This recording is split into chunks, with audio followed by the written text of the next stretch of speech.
ഇടതുപക്ഷത്തിന്റെ ആവേശമായിരുന്ന 4 നേതാക്കൾ കോൺഗ്രസുമായി അടുക്കുന്നു എന്ന സൂചനകൾ പുറത്തു വരികയാണ്. 2 പേർ CPM-ൽ നിന്നും 2 പേര് CPI-ൽ നിന്നുമാണ്. അതായത് ജി സുധാകരനും കെ സുരേഷ് കുറുപ്പും CPM-ൽ നിന്നും, സി ദിവാകരനും VS സുനിൽകുമാറും CPI-ൽ നിന്നുമാണ് കോൺഗ്രസ് പാർട്ടിയോട് അടുക്കുന്നത് എന്നാണ് ഇപ്പോൾ പുറത്തു വരുന്ന വാർത്ത. കോൺഗ്രസ് വളരെ ആദരപൂർവ്വം ഇവരെ ക്ഷണിച്ചിട്ടുണ്ടെങ്കിലും ദിവാകരനും സുധാകരനും ഇനി കോൺഗ്രസ് പാർട്ടി സീറ്റ് നൽകാൻ സാധ്യതയില്ല. കാരണം പ്രായാധിക്യം തന്നെയാണ്. മുൻ മന്ത്രിമാരായ ഇവരിൽ ദിവാകരന് 82 വയസ്സും ജി സുധാകരന് 75 വയസ്സുമായി.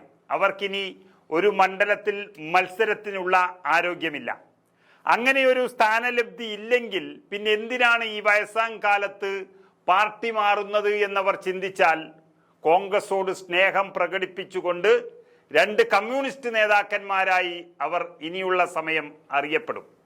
എന്നാൽ കോട്ടയത്ത് നിന്നുള്ള സുരേഷ് കുറുപ്പിനും തൃശ്ശൂരിൽ നിന്നുള്ള VS സുനിൽകുമാറിനും അങ്ങനെയല്ല. ഇനിയും എത്രയോ അംഗത്തിനുള്ള പ്രായവും ബാല്യവും ഒക്കെ അവർക്ക് ബാക്കിയുണ്ട്. മാത്രമല്ല തൊട്ടതെല്ലാം പൊന്നാക്കിയവർ എന്ന് പറയാവുന്ന 2 നേതാക്കന്മാരാണവർ. 2 പേരും ഏതു മണ്ഡലത്തിൽ കൊണ്ടുപോയി ഇട്ടാലും ജയിച്ചു വരുന്നവരാണ്. പൂരം കലക്കിയത് കൊണ്ട് മാത്രം തൃശ്ശൂരിൽ അല്പം അടിതെറ്റിയതാണ് സുനിൽകുമാറിന്. അല്ലെങ്കിൽ സുനിൽകുമാർ ജയിച്ചു വരേണ്ടതാണ് ഒരുപക്ഷെ തൃശ്ശൂർ മണ്ഡലത്തിൽ. അവർ വരുന്നത് കോൺഗ്രസിന് എത്രയ്ക്കും മുതൽക്കൂട്ടാവുകയും ചെയ്യും എന്നതിൽ സംശയമില്ല. നമുക്കറിയാം 1984 ഇന്ദിരാഗാന്ധിയുടെ മരണത്തോട് അനുബന്ധിച്ച് കേരളത്തിലെ 20-ൽ 19 മണ്ഡലങ്ങളിലും UDF ജയിക്കുമ്പോൾ കോട്ടയത്ത് മാത്രം CPM-ന്റെ പയ്യനായിരുന്ന സുരേഷ് കുറുപ്പ് ജയിക്കുകയായിരുന്നു.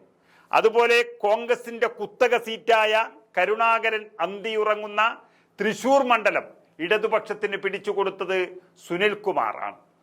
അതുകൊണ്ട് ഇവർ 2 പേരും വരികയാണെങ്കിൽ 2 ഇടതു മണ്ഡലങ്ങൾ പിടിച്ചെടുത്ത് അത് കോൺഗ്രസിന് നൽകാൻ ഇവർക്ക് സാധിക്കും. അതാണ് ആ 2 നേതാക്കളെയും ലക്ഷ്യം വെച്ചുകൊണ്ട് കോൺഗ്രസ് ചില നീക്കങ്ങൾ ആരംഭിച്ചത്. കരുണാകരൻ ഉറങ്ങുന്ന മണ്ണ് തൃശൂർ, ആ മണ്ഡലം പിടിക്കാൻ സുനിൽകുമാറിനെയും ഏറ്റുമാനൂർ മണ്ഡലം പിടിക്കാൻ സുരേഷ് കുറുപ്പിനെയും ചുമതലപ്പെടുത്താനാണ് കോൺഗ്രസിന്റെ നീക്കം നടത്തുന്നത്. കോൺഗ്രസിന്റെ തേറമ്പിൽ രാമകൃഷ്ണൻ പതിറ്റാണ്ടുകളോളം MLA ആയ തൃശൂരിൽ VS സുനിൽകുമാറിനെ CPI സ്ഥാനാർത്ഥിയാക്കിയതോടെയാണ് തൃശൂർ കോൺഗ്രസിന് നഷ്ടപ്പെട്ടത്. അതിൽ സുനിൽകുമാർ മന്ത്രിയാവുകയും ചെയ്തു. എന്നാൽ ഇപ്പോൾ സുനിൽകുമാർ വലിയ വിഷമത്തിലാണ്. കാരണം തൃശൂരിന്റെ ഊരും ചൂരും ഏറ്റുവാങ്ങിയ നേതാവാണ് സുനിൽകുമാർ. അദ്ദേഹത്തിന് തൃശൂർ എന്ന് പറയുന്നത് ഒരു വീട് പോലെയാണ്. അതാണ് ചേർപ്പിൽ മണ്ഡലത്തിൽ നിന്നും പിന്നീട് തൃശൂർ മണ്ഡലത്തിൽ നിന്നുമൊക്കെ ഒരുപോലെ അദ്ദേഹം ജയിച്ചു വന്നത്. എന്നാൽ പൂരം കലക്കാൻ എല്ലാ ഏർപ്പാടുകളും ചെയ്തു കൊടുത്ത് കേരളത്തിന്റെ ഇടതുപക്ഷ സർക്കാർ സുരേഷ് ഗോപിയെ ജയിപ്പിച്ചെടുത്തപ്പോൾ സുനിൽകുമാർ തോറ്റത് ചോദിക്കാൻ വേണ്ടി ഒരു CPI-കാരനും കൂടെ നിന്നില്ല. പൂരം കലക്കിയത് ഉറപ്പിച്ചപ്പോഴും സുനിലിനെ തള്ളിക്കൊണ്ട് എല്ലാ CPI MLA-മാരും പിണറായി വിജയനൊപ്പം നിന്നു. സഭയിൽ എത്ര ഉച്ചത്തിൽ വിളിച്ചു പറഞ്ഞിട്ടും ഒരു കുഞ്ഞും അദ്ദേഹത്തെ കേൾക്കാനുണ്ടായില്ല. അതോടെ ഇതിനെതിരെ പോരാട്ടം നടത്തുന്ന കോൺഗ്രസിനോട് VS സുനിൽകുമാറിന് വലിയ ഇഷ്ടമാണിപ്പോൾ. അത് പാർട്ടി മാറ്റത്തിൽ കലാശിക്കുമെന്നാണ് എല്ലാവരും കരുതുന്നത്. സീറ്റ് ഉറപ്പായാൽ അദ്ദേഹം വരാനും സാധ്യത ഏറെയാണ്. മാത്രമല്ല സുനിൽകുമാറിന്റെ വരവ് തകർന്നു നിൽക്കുന്ന തൃശൂർ കോൺഗ്രസിന് വലിയൊരു ഉത്തേജനം നൽകുകയും ചെയ്യും. അതുപോലെ തന്നെയാണ് കോട്ടയത്തെ സുരേഷ് കുറുപ്പും. CPM നിരന്തരം അവഗണിച്ചുകൊണ്ടിരിക്കുകയാണ് അദ്ദേഹത്തെ. മണ്ഡലം പിടിച്ചെടുക്കാൻ നിയോഗിക്കുന്ന സുരേഷ് കുറുപ്പിനെ ജനസമിതിയുടെ കാര്യത്തിൽ ഭയമുള്ളത് കൊണ്ടാകാം മുകളിലെ നേതാക്കന്മാർ അദ്ദേഹത്തെ അവഗണിച്ച് മാറ്റി നിർത്തിക്കൊണ്ടേയിരിക്കുന്നു കാലാകാലങ്ങളായി.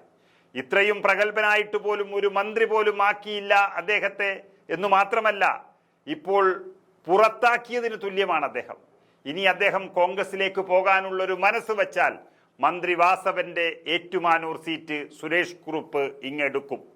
SFIയുടെ അഖിലേന്ത്യാ നേതാവായിട്ട് തുടങ്ങിയ സുരേഷ് കുറുപ്പിനെ മന്ത്രിയാക്കാത്തിടത്താണ് ഒന്നും അറിയാത്ത വാസവൻ പോലും മന്ത്രിയാക്കിയത്. അതിനുള്ള പകരം വീട്ടാൻ കുറുപ്പ് ഒന്ന് മനസ്സ് വെച്ചാൽ അത് നടക്കുക തന്നെ ചെയ്യും. ഏതായാലും 4 നേതാക്കൾ കോൺഗ്രസിനൊപ്പം ചേർന്ന് നടക്കാൻ തീരുമാനിച്ചാൽ രണ്ടുപേർ ഇടതുപക്ഷത്തിന്റെ നട്ടെല്ലൂരും എന്നുള്ളതിൽ യാതൊരു സംശയവും വേണ്ട.